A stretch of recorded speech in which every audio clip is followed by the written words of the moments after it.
Hey everyone, this is Olay Shorunke from Laddering Your Success, and you're listening to the LYS Podcast. All right, good afternoon, ladies and gentlemen, boys and girls all over the world. Welcome all to another episode of EduSteps, powered by Laddering Your Success. I am your host, Olay Shorunke, here with my good friend, Festus Amoye. Festus, how you doing today, brother? I'm doing well, man. Thank you for asking. Oh, absolutely, man. Absolutely. As of today, it is September 24th, man. September 24th. Man, we're about to hit 2 years. Can you believe it? Yeah, man. We got some work to do. We got some work to do. The theme, because you said that as soon as I got yeah. You said we got some work to do. It's true, man.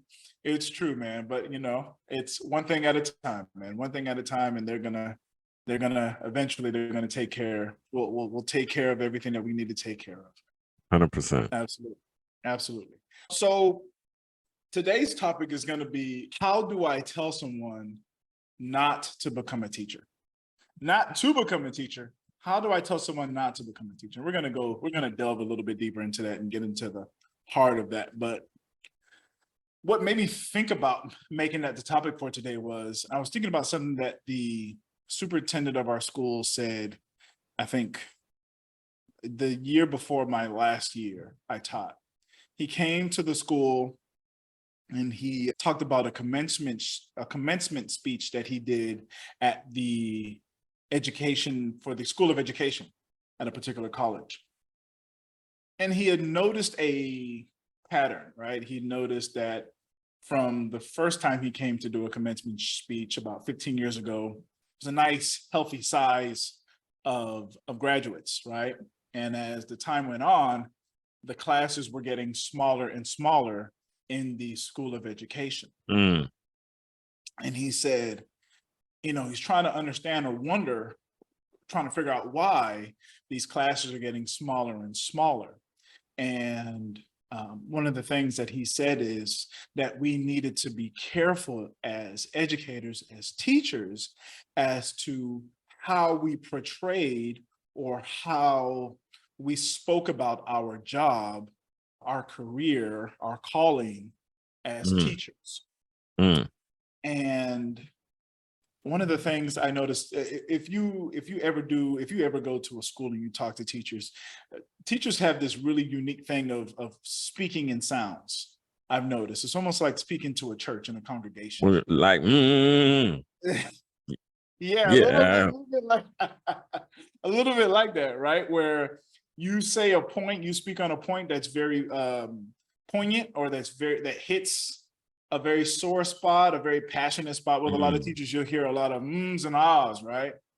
And I noticed that when he said that, with him being the end all be all, right, with the district and where a lot of the direction of the school district goes, when he said, let's be careful with how we portray or how we talk about this job to other people, a lot of the teachers were like smacking their teeth. It was like a lot of teeth smacking, a lot of eye rolling, a lot of this, that. And in terms of what, they didn't believe him, they didn't agree with him, or from what I could take it as, right? And this is just me. I took it as, boy, you know how hard it is. Yeah. We're dying here. Oh, so he's saying, let me make sure I'm getting this straight. Yeah, he's saying, like, as educators, when you talk bad about the profession, it makes people not want to come into the profession. There you go. Sorry. Okay. Yes. Thank you so much for the narrative is like teachers are telling younger people, like, don't be a teacher, don't do it. And what he's saying is, be very careful when you do that. Yeah. But what I saw the teacher saying was, but it sucks. Yeah. But it sucks. It literally sucks. It sucks the life out of you. It sucks the joy out of you. And so I'm supposed to just turn to them and be like, yeah, I don't have as much hair as I did when I started, but you should still do it. My blood pressure's gone up, but you should still do it. My stress levels have gone up, but you should still do it. My family, my personal life have all impacted, but you should still do it, right? And there are very few jobs. I think there are more jobs to where like you don't have to deal with those things, right? Outside of like the normal 9 to 5 going into work, I sent you an email. Did you get my email kind of, life that people live? Teaching is one of those things where I think teachers learn to not be thanked. They understand that it's a thankless job, right? Yeah. Or that the product of what you do you will not see.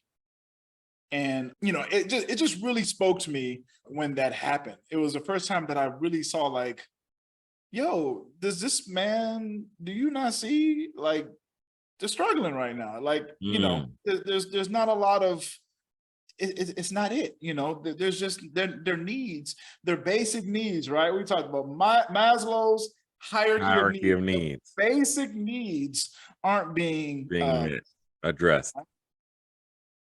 And are being addressed, exactly. So I think one of the first things that I thought about in coming up with this topic is I want to talk about communication. To go a little bit deeper, I want to talk about the lack of communication in the teaching field. Okay. One of the things that I've noticed as a teacher is many teachers do not know their rights, or you have teachers who know rights who just, for whatever reason, aren't able to tell it to other teachers. Many unions, in my opinion, this is my opinion, the opinions of Olay Shorunke do not expressly, what are they? Yeah. Many unions, I feel, don't do an adequate job of educating teachers on their rights or on certain things going on in education. Some of them do, but the schedule, the life of a teacher is just hard for them to be able to catch up with a lot of those things. Yeah. But I'm going to start off with that point is the fact that a lot of teachers don't really understand their rights. A lot of teachers don't really even understand the fact that you are entitled to at least a 30-minute lunch, right? And I don't think that's too much to ask for. I remember that 30-minute lunch ain't nothing. Talk to me. Like a lot of people don't understand like just the fact of like even going to get some food. You know what I mean? If you did not bring your food and you say, oh, I'm gonna just run over to the store off campus or whatever to get some food, you left, even if it was 5 minutes away, you know what I mean? Like literally right around the corner. And it took them 15 minutes to make it. And then it took you 5 minutes to get back. That's 20 minutes. You got 10 minutes to eat. And then somebody else is gonna pop in and say something, or hey, I need you to do this. Hey, I need you to do that. Hey, what's going, you know what I mean? And so those things become distractions to teachers getting peace of mind, man. At least in my experience and expectation, But anyway, let me let you go ahead because no. I think your experience is my experience, is her experience, is experience that so many teachers have, right? I'm gonna tell you a story. Remember my first year of teaching, someone sent me to a particular teacher's office to get some information about something. So I knocked on the door. I said, hey, how you doing? This person sent me over to get this information. I didn't realize it was her lunchtime, and I'll never forget what she did to me. As I was talking, she stood up and she did her hand like this, just put it on my chest, and she slowly guided me out of her class, opened the door and said, I'm in my lunch right now. I'll talk to you later. Okay, bye-bye. And she just shut her door in my face. And I'm still talking. The whole time I'm talking. Bag. Give me 50 feet. I don't know what Olay want, but he bothered me. You know what I'm saying? And I was like, man, that's so rude. Like, why would she just push me out like that? But then immediately I said, well, it is her lunchtime. Maybe that's her time to get her piece. Now, fast forward 4 years later, I totally get why she did what she did. I wouldn't do it, but I adamantly understand. I vehemently, understand why she did that. Because if you don't do that, it's very easy for you to get caught up in I want to help this person. And I have the spirit of helping. I have the spirit of loving and helping people. Before you know it, 3 years down the line, someone comes in your door, that's what you get out. It's just leave, don't come back. So I think just even understanding about the 30-minute lunch that you have is very powerful.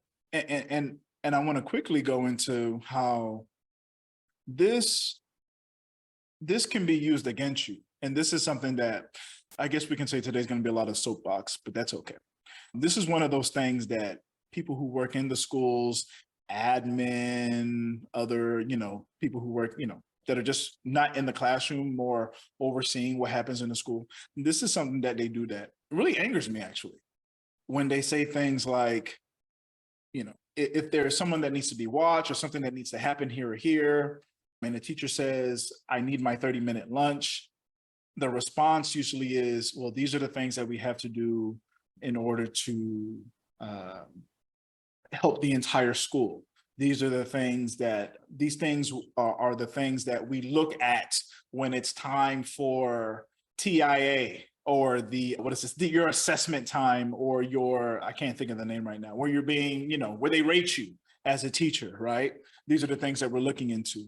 And I think those things are mutually exclusive, right? I think there's you needing your personal space, your personal time, and there's, adherence to things that are going to benefit the school, that are things that are going to benefit the district. And I think a lot of times teachers are manipulated into falling for that trick where it's like, oh, well, if you don't do this, well, you're not supporting this person, you're not supporting that person. Well, let me tell you this, if my mental is not right, only God knows how this will manifest itself when I'm teaching a student, when I'm dealing with you as an admin or as someone who is tasked with overseeing my teaching, how it's going to affect me when I'm working with another teacher. These are the things that we don't realize. And this is one of those things where I think as LYS, right, we talk about be, know, do. The know portion right here is talking about knowing the resources around you and how to get access to them, is making sure that teachers know exactly what their rights are and how to apply them. I think that's huge right now for teachers. No matter what state you live in, there's obviously something going on, whether it's loan forgiveness, whether it's takeover by the state, whether it's libraries, books being taken out of the libraries. There's something going on, right? That you as a teacher are that hits you directly, right? Because you are the ground level when it comes to reaching the students. It's you, right? And so this one thing I wanted us to think about, right? Teachers not knowing their rights, unions needing to do a better job to really understand how their teachers learn, when's the best time for their teachers to get access to this information, being on campus with their teachers, being on campus, letting them know, letting it be heard, letting your presence be felt that someone has their back, right? I think that's really key. I'm sorry, while I was talking, the ambassador, Himothy, joined us. Thank you so much, Daniel Hill, for joining us. Hey, LYS fam, it's Olay once again. These days, many families are busy, but want personalized attention. We at Laddering Your Success understand this dilemma and have created a unique approach to help guide you and your child with personal development tools to build a life of purpose.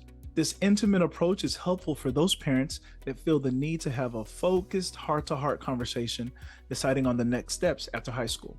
We provide individual post-secondary planning, virtual customized college and career counseling, and scholarship guidance and planning. Our one-on-one sessions are tailored to each individual student to maximize their potential in the post-secondary realm. With our guidance, your child will be able to make their dreams a reality. Don't wait. Simply go to lys.com/parents to get your copy today. Now let's get back to business on this podcast. Welcome. What's up, y'all? Sorry, man. I'm actually over here at the tire shop right now. Man, it's loud. So. Oh, no worries, man. Yeah. No worries. Festus, did you want to join in? Is there something you wanted to say on that particular topic there? Well, yeah. I just wanted to welcome D Hill, but also I also wanted to run this past you because certain entities are being. Let me speak plainly. Some people will accuse teachers' unions of actually hijacking or hoodwinking education from kids, that the unions are so strong that the unions actually become counterproductive to education. So what are your thoughts on that? Man, well, that's one of those things where it's like, I'm thankful to know you, right? Because one of the first things I look at whenever I am considering joining any organization, any company, working, partnering with anyone is what's your vision? What's your mission? What are your principles, right? And it's one thing. What are they? Do you have them clearly established and labeled, right? Second, more important thing is, are you living those things out? Are you showing me action that proves you're walking it like you're talking it, right? That's what I'm looking for. In regards to that, in regards to those groups, that's part of the issue. If teachers are ignorant, right, to these things, it's very easy to get caught up and see how they're easily just kind of creating their own narrative to go in a particular direction. That's where I feel teachers have got to come together and say, hey, you said you were going to do this for us, but this is happening. Yeah. Nah. That's not what we want from y'all. Good. You're absolutely right. I mean, if you look at the history of labor unions, that happens quite a bit, right? And it gets a little seedy sometimes. But I think the key is, if you're there to represent the teachers, you have to be in alignment. I think the biggest thing I've learned this week in the last 7 days is it doesn't matter your race, your religion, your creed, your ethnicity, your background. It does not matter. What matters is vested interests. Are you aligned in these certain interests, right? So as a teacher, this is what I would want. I don't know, a fairness, respect. What we got? Fairness, respect, integrity. So integrity encompasses, to me, honesty, right? And all those things. Because to me, it's more in depth, because it's, what are you doing when no one's watching, right? That's the way I like to think about it. Transparency, and we're going to get into that a little bit later. So if those things aren't being met, right? This is for the student as well, right? Like the overall betterment of the student. If these things aren't being met, it's your right. It should be your right to go out and say, hey, these things aren't being met, and this is exactly what we agreed upon. What's up with that? What's going on? What's going on? Yeah, definitely. But you bring up a really, really, really good point. We're in Texas, so we're almost the opposite side of the opposite end of the spectrum in regards to that. How so? Because I'm not familiar with the term, but you mean that Texas is a right to work state? Yes. The fact that we're a right to work state, so we can make a strong push. But I think a lot of Texas teachers are fearful of what will happen in retaliation if they do stand up and say some things. So the interesting thing is, the Texas Teachers Union is actually the largest union in the state, right? And so this is the part that I think is, like actual union. Yeah, like actual union, because it's a right to work state. Okay. And so basically the Texas Teachers Union is the most powerful union in the state, and so this is the part I think is interesting and hard, because as educators, I think the union is one of your best friends, because I've seen so many educators where I feel like that, man, they're being done dirty. You know what I mean? And I think there's this catch-22 where it's like, yeah, the union should step in. Yeah, somebody should voice something. And I'll give just one such example. There was a particular student who was prone to outbreaks of violence, right? And so in this particular situation, and he was a fourth grader, in this particular situation, he got upset and he ended up kicking the teacher's, kicking a desk. And when he kicked the desk fell on the back of a teacher's leg, cutting her leg open, right? Like by her ankle. So basically she had to leave and be taken to the hospital. And it's really interesting because it's like, okay, she had to leave, be taken to the hospital. What's going on with this kid? Now, in adult world, somebody would press charges and this kid would go to jail. But basically in school world, nothing happened to this kid. Absolutely zero. And this kid for years, there's been problems with the kid and whatnot. And basically, admin did not want to deal with the kid's parent. And thereby, they let this thing slide, right? And so I'm like, if I was that teacher, I would have sued.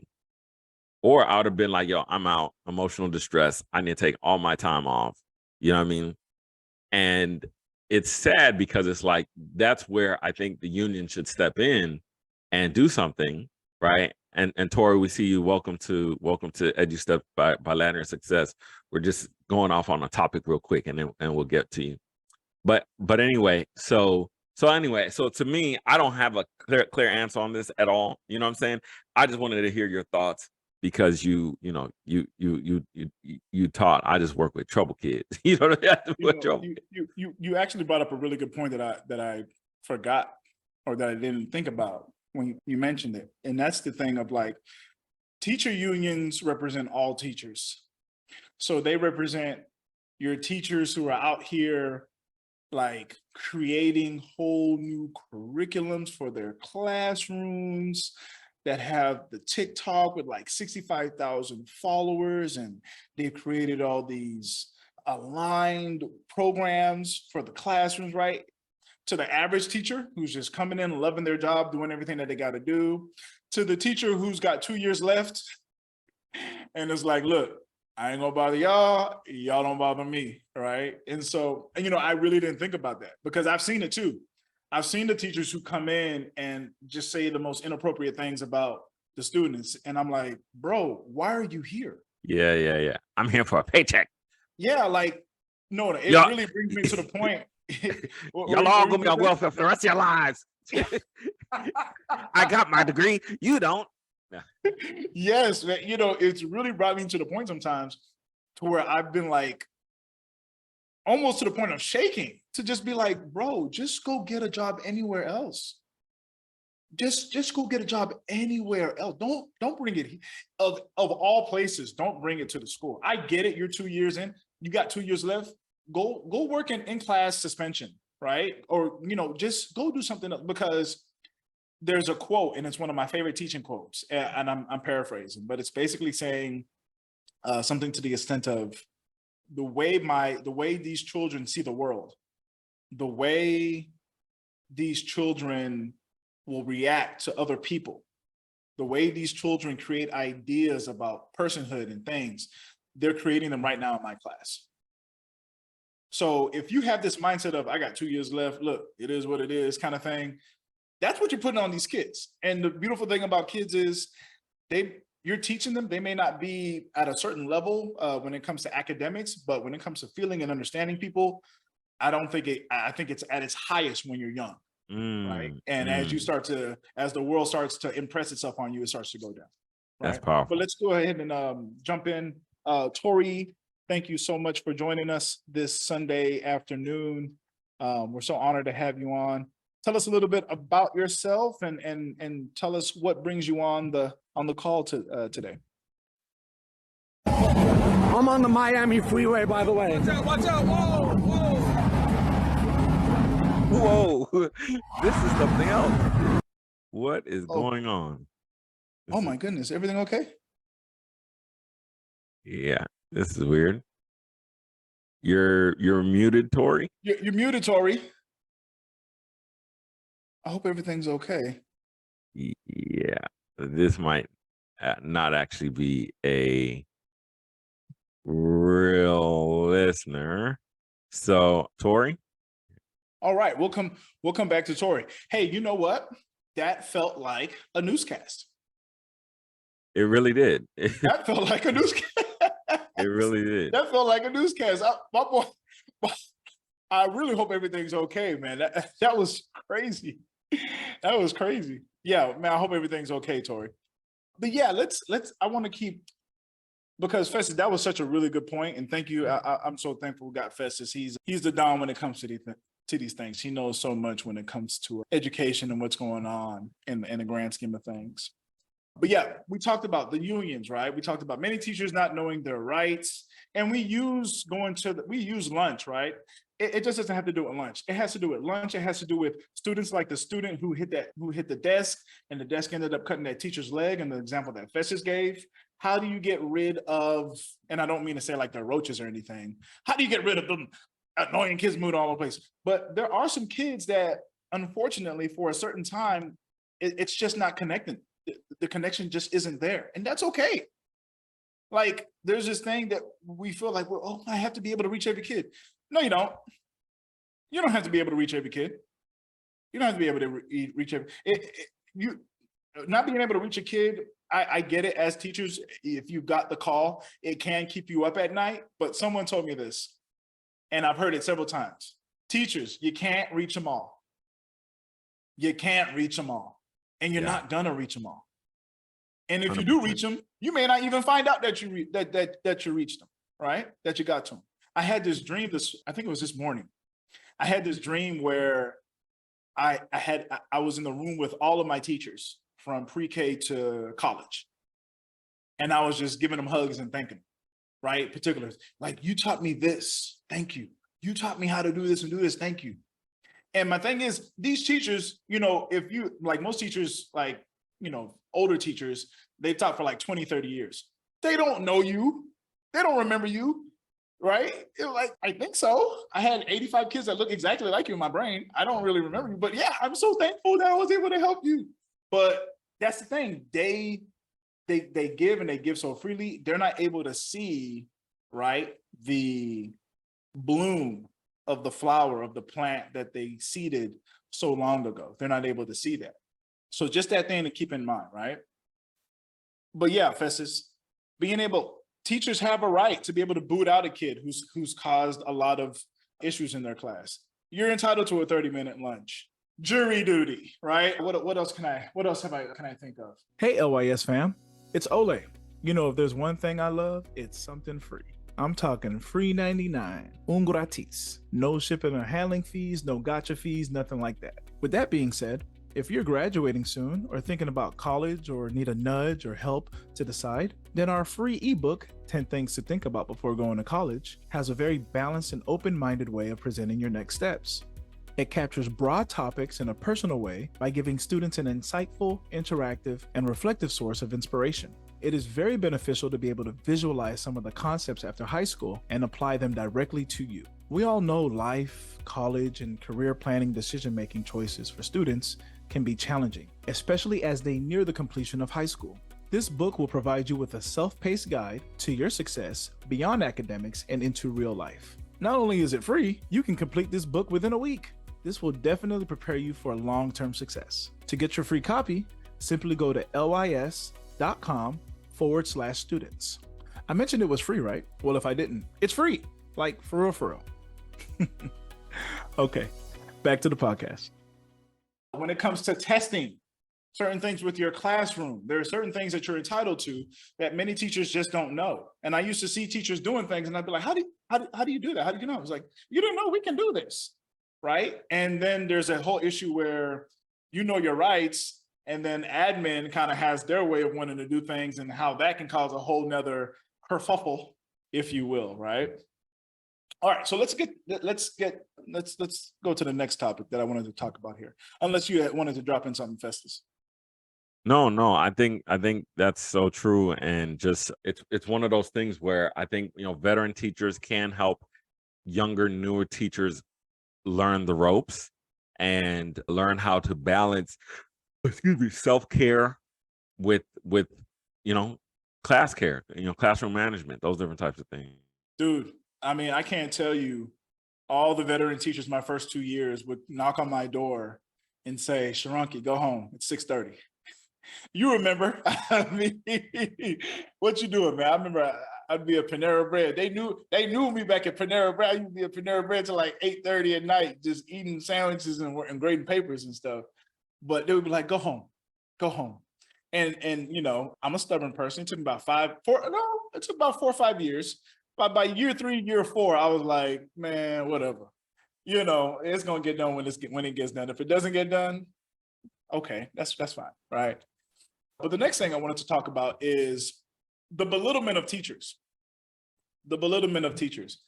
I think in the grand scheme of education and how a lot of these things work, that the teachers are like, if you can imagine, like a little child sitting right here next to me and me patting the child on the head and saying, you know, the teachers there, you know how the teachers are, you know how the teachers be, they're always complaining, they'll be fine.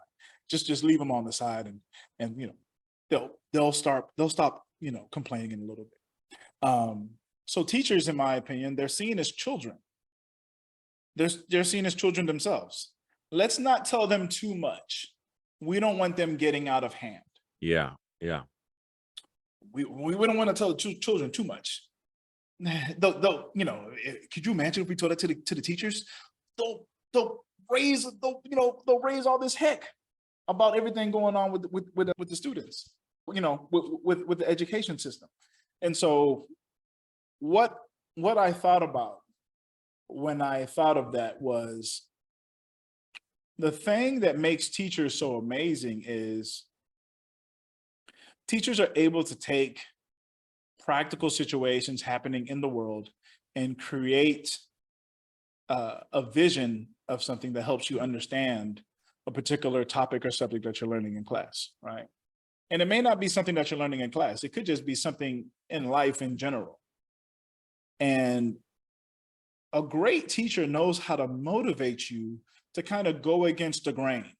A great teacher knows how to motivate you to use that which is innately good in you, right? Your talents, your skills, your abilities, and use that to create something that makes the world a better place, in essence.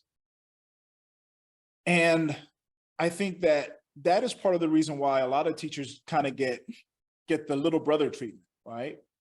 They get that little brother treatment because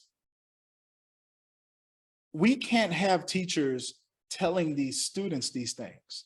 I saw a story not too long ago. I'm not sure if you heard about this, Festus, a teacher who was fired for reading it was a illustrated version of the Anne Frank story. Did you hear about that? Yes, I did hear about that, which it's crazy because Anne Frank was required reading when I was in the 8th and 11th grade. I think it was those two I believe times so. you had Yep. to. I believe I read it at the same time. Yeah. And she read an illustrated version. Now, I get it. There are a lot of teachers who are wilding, right? Like, just call it what it is. There are a lot of teachers who are doing some questionable things, some things that, like, if I walk in your classroom right now, we square up. I'm not even going to look. I'm not employed by LYS when I'm in that classroom. I am my father's son. Okay, you understand? Like, just understand that. But I think the amazing thing with teachers is they have skills in certain things, right? They're able to take certain things and present it to students who they've already built relationships with to help them garner a deeper understanding of something. And when districts and the politics of things kind of gets in the way of teachers being able to use that creative bone to help students in that way, it can really hurt students. Now, this is aside from a lot of the issues we have right now, because we're dealing with the precipitous and the exponential loss of learning that came as a result of COVID. See, the thing that people don't want to talk about is it was already bad before COVID. People are saying, oh, students are on average 2 to 3 years behind. They were before COVID. Yeah. Students were behind before. Guess what COVID did? COVID just made it worse. So that kid that was 2 to 3 years behind before is now 4 to 5 years behind. And now you're dealing with a situation where teachers are being forced. And this is where I talked about teachers not knowing or understanding their rights. There are certain things that I've seen teachers do to ensure that a student is able to repeat a grade. Mm. But guess what? There are all these other metrics because it's a business now, right? You got KPIs, key performance indicators. You got metrics here and metrics there. You got districts now trying to go in and sue to make sure they don't change the way that scoring is assessed, right? If you have too many students that are retained, that becomes a mark against you. Mm. See, but this Talk is where that we talk. talk about HDI. This is where we talk about HDI, humility, discipline. Yeah, integrity. spell it out for the folks in the back. Humility, acting soberly minded, acting in a space of sober mindedness, not thinking of yourself better than anyone, not thinking of yourself lesser than anyone, thinking yourself on par, on level with anyone. Discipline, the constant application of practice, same thing over and over again. Integrity, I like to define it as, what do you do when no one's watching? What do you do when no one's watching? What do you do when you're in the ad building at 11 p.m. and you got to make these key decisions, right? These are the things that no one's talking about. Are you going to get chastised? And see, and Festus said something really powerful a couple of weeks ago. We were talking about the HISD, the Houston Independent School District situation that's going on. And he said, a lot of the things that he's doing need to be done. People are mad about them, but they kind of need to be done, right? Yeah. Now, of course, there's a lot of things that we disagree with. Let's not get it confused. There's a lot of things that we disagree with, but there are a lot of things where it's like, and parents, hey, you got to get that backpack of accountability on there, right? Go ahead and put it on. Get that backpack of accountability and put it on. Because if you had a kid and they're in the 5th grade and you say 6 times 9 and they say Thomas Jefferson, and you were like, oh man, that's a problem. And you just walk off like nothing, just like he ain't just completely make a fool of themselves. Like, come on now. Get that backpack of accountability, put it on now. All right. Everyone's got to take their blame. This is the thing. I'm sorry. This is the thing that I think people should be concerned with the most, in my opinion, is not so much that students are behind, but the fact that what are we doing to put things in place to help them catch up, right? And why is that a significant thing? What does that mean? If you look in the grand scheme of things, sometimes that's why it's so good to step back and try to look at a very big picture and then step back into the small picture. Okay, we are quote unquote the leader of the free world still to this day. And we do that by our military and industrial might that we have obtained post-World War II. So basically after World War II, most other countries were destroyed, broken into bits, right? That had the ability to lead the free world. Obviously, the English, Britain, the Kingdom of Britain did prior to World War II. Anyway, long story short, after that time period, because we have led the free world, it's been incumbent upon us to have a good education system, good industry, and a good moral backing, right, in terms of the decisions that are being made. So now when you look where we're at today and you have all these scandals being uncovered, another one recently, Senator, I think his name is Menendez, was found with cash and drugs and going through a bribery case.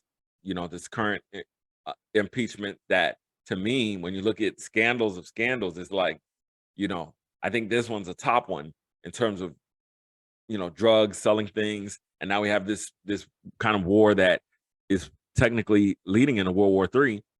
So when you look at these different types of things, we think about it in terms of, oh, it's just some itty bitty thing that happened. We don't look at it as the slow, progressive failure and movement of our society and of our classrooms.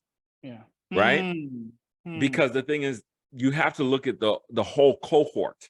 Absolutely. Why is all this stuff being found out now? Yeah. It's a cohort. Yeah. And so in the 60s, in the 70s, in the 80s, basically, and we've done an episode on that. Those who want to talk, we talked about the different generations. Yeah. As things are moving forward, you have this generation who felt like, okay, we could get away with this and still be dominant. And now we're in a place where we're on shaky ground for everyone. And so this is why it's so, and when I say everyone, literally the whole globe is disintegrating. I was listening to an economist, Zahane or something like that is his last name, and he was talking about that the entire world's GDP is about to go backwards for almost an indiscriminate amount of time. Hey LYS fam, it's Olay. Just wanted to take a quick break to let you know that even though the cost of college can be daunting, the LYS Scholarship Guide ebook can assist you in realizing your dreams. You can identify and apply for scholarships using the information, advice, and resources in our comprehensive guide. Also, we've provided a template for a successful scholarship essay to help you stand out from the crowd. Don't allow student loan debt to control you. Get your copy of the LYS Scholarship Guide ebook right away to take charge of your destiny.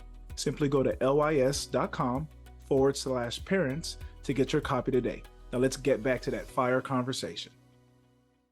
Basically, the whole entire world is going to go backwards. You're not going to see economic growth and productivity because the world is now being fractured. And so the typical people you trade with, you're no longer going to trade with, all these other different kind of things. And so what does that mean? That means that there are so many parents who strived for their children to have a better standard of living than they did, right?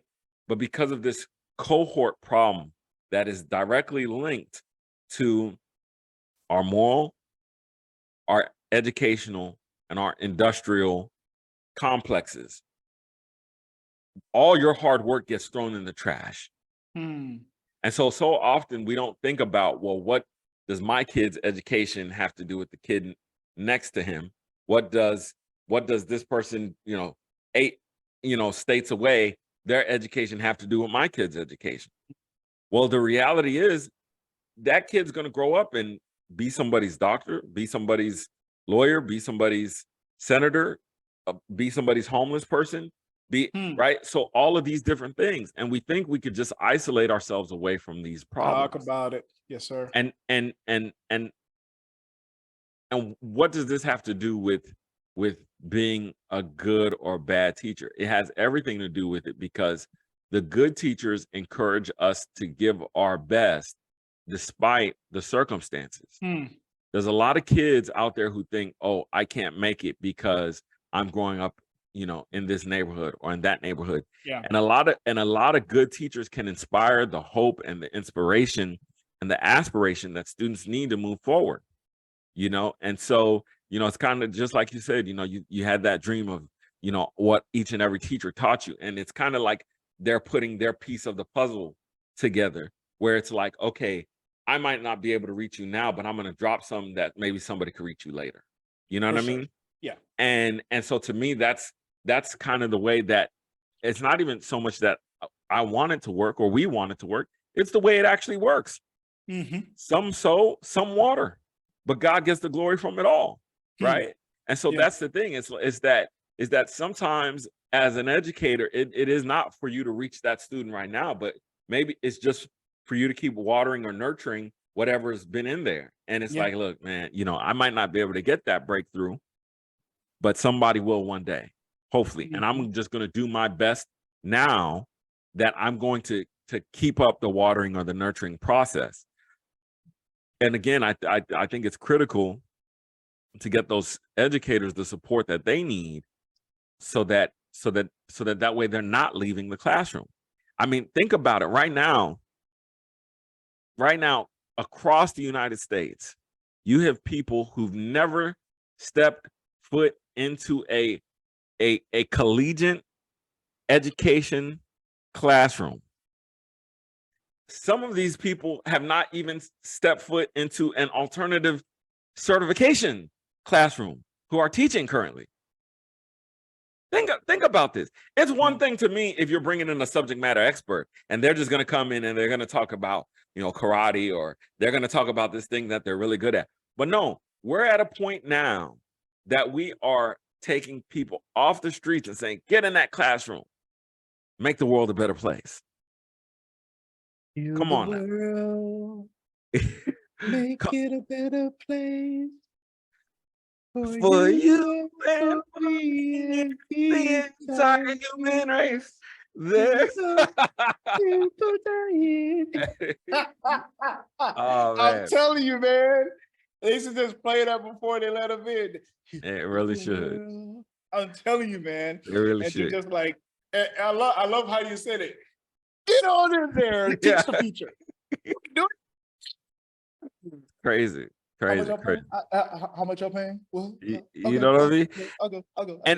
And there's a lot of people who's like, man, I just can't get a gig. Let me just slide up in here right now. You know what I'm saying? And yeah, like, come on, man. I mean, my only hope is that if you haven't, right, if you're listening to this and you have never stepped into a classroom of young people that are, whether they're engaged or not, to be honest with you, and actually had the honor of teaching them, there's nothing quite like it. And I can see why a lot of people are like, oh, I couldn't do it. Not even like dealing with the kids. A lot of people can't stand in front of people, right, and do something, let alone, standing in front of kids and giving them knowledge, So my hope is that at least some of those people who are able to go in are able to either find their calling, find their passion in doing that, and are able to help. And if you do, God bless you, and just know that you're not going to reach them all. You're not going to reach them all, but the outcome will be seen after they leave you. And I think that's the hardest thing I had to learn about teaching is, and it happened to me. I don't know if it happened to you, Festus, where people teach you, you learn something, and then you struggle with it in the interim. But when you go to another grade, you're like, oh yeah, I can do that. Yeah, we did that in the so-and-so time. You know what I mean? And so that's the beauty of teaching. So, to stay on that point, one of the things that I talked about, you mentioned it earlier too, so many teachers being quick to leave the classroom, right? You got a lot of teachers who are like, I'm doing this for 3-4 years, and then I'm going and I'm becoming an interventionist, I'm gonna become a specialist, I'm gonna become a counselor, I'm gonna become a principal. I used to wonder, I'd be like, I remember I went for a teaching interview, and the principal looked young. She looked like she hadn't hit 30. And I was like, you're the principal? And she was like, yeah. And I was like, how long do you spend in the classroom? And she was like, oh, I was in the classroom for 4 years. I was like, okay. It's like 4 years. 4 years in the school. And I'm like, and I'm assuming maybe in that 4 years, no one kicked the desk and no one kicked the desk and got her leg cut. You know what I mean? Either physically or metaphorically speaking. Thank you. Either physically or metaphorically. You know what I mean? She never really got any real cuts. And I'm like, and now you're gonna be the one to tell veteran teachers and all these teachers. And I can understand the thought process from a lot of districts is where you want to get that youth movement into the campus and breathe new life. But I hate to take the saying from Donald Trump, but make teaching in the classroom great again, right? Like what happened when we were in the 90s and we had the teachers, you remember the teachers with the long denim dresses? Yeah. With the school buses and the apples on them. And they just look like they love their life. Like you couldn't tell them nothing. They're like, I just come in and we read these books and we go outside. And I'm like, you couldn't, like, it just looked so fun. And they would do that for years. They loved what they were doing. They did it for years and they retired and they were happy. Of course, generations, times, situations, you have push and pull factors that bring people in and out of particular career fields, degree fields. It's not like that anymore, right? I mean, that was the foundation of this entire topic was college graduation, college, kids being enrolled in education courses, degree plans going down, based off of the story that I gave. And so I can't blame those teachers. As much as I, would make in my mind, I'd be like, that's not okay. I can't blame them. I really can't get mad at them because the support isn't there. The requirements to do the job and to do the job well have become so much higher that there's no real benefit to really staying in the classroom and reaching the kids, right? I think the thing that hurt me the most about leaving the classroom is, this may sound weird, but the thing that hurt me the most is when a new student comes, not seeing the brother or the sister. See, in a community, when a community is you have a really strong community, you would hear people say things like, yeah, me and all my brothers and sisters, we had that same teacher for this particular grade. Mm-hmm. That's the thing That's I miss true. the most. That's true. Right? Is not being that link for a particular family. So I remember the beginning of my last year, I had a young lady come in and she brought her daughter in and she said, hi, you're going to be her teacher. And I said, is she on my list? She said, no, but you taught her brother and her sister. Wow. And you're going to be her teacher. And I said, oh, she's not on my list. Fortunately, she was GT, so it was above me. I couldn't deal with it, man. She's too good for me, you know what I mean? But that's the thing, that you don't get a chance to do that with those particular students. So, but when a lot of those teachers become administrators, it's like there is a loss of time. I think a lot of admin forget how it was when they actually were in their classroom. And I'll give you an example. Another staff meeting, the principal came and she was talking about when she was a teacher. And she said, I was a teacher like y'all. I know the stresses. And again, like a congregation, I saw all these teachers go, eye roll, teeth smack. And I'm like, what are you? Even me, I can't lie. Even me, I was like, didn't you teach in like the late 90s, early 2000s? It's nothing like this. Even me, because how do I know? Because I was there. I knew how it was. I knew the toughest kid and how they were dealt with. It's not like that now, right? Everyone in education knows, right? This scenario. You have a kid who's being rambunctious, is literally stopping the entire class from learning. And you don't want to kick that kid out. You really don't want to kick that kid out. But you say, get your stuff and you get out. You get out. Where do I go? I don't care. You just get out. Out of here. Yeah. You get out of here, buddy, pal, mister. You just go. And they go. And they come back 15 minutes with a lollipop or a little box of dots.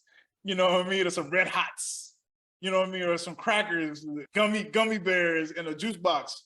And they're like, and they're like, you can send me out whenever you want to send me out. It's like, I remember I had this kid, and this is my first year. So when I say I didn't know anything, it was literally what I learned from my ACP program and the lessons I learned from my dad and my mom and my dad. That's literally all I used my first year teaching. Wow. So I did like a Nigerian dad. I just took this one student. I walked into SAC. I walked into in-class suspension. I'm sorry, in-school suspension. I just walked them in. I said, yeah, they're going to be in SAC for today. They were like, you can't do that. You need to have, you could only imagine how dumb I looked. I was like, yeah, they're going to be in SAC today. It's like, what did they do? No. They cut off. Tie it off. They cut off.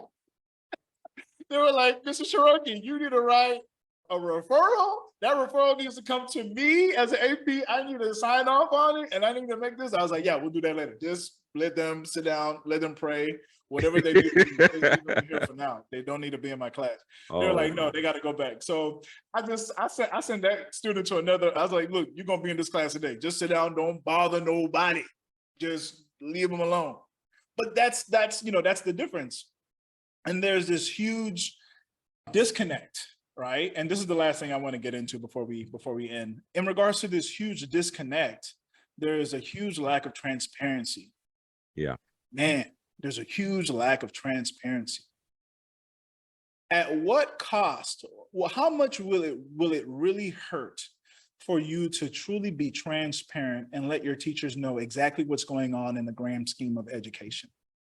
Have you thought that the things that these teachers have learned, the PDs that they go through the summer, through the school year, their experiences in dealing with troubled students, them working in their passion and loving and wanting the best outcome for all of their students. Have you thought that maybe if you truly educate and are transparent and you let your teachers know exactly what's going on in education, that they might be the ones to come up with a solution that helps everyone?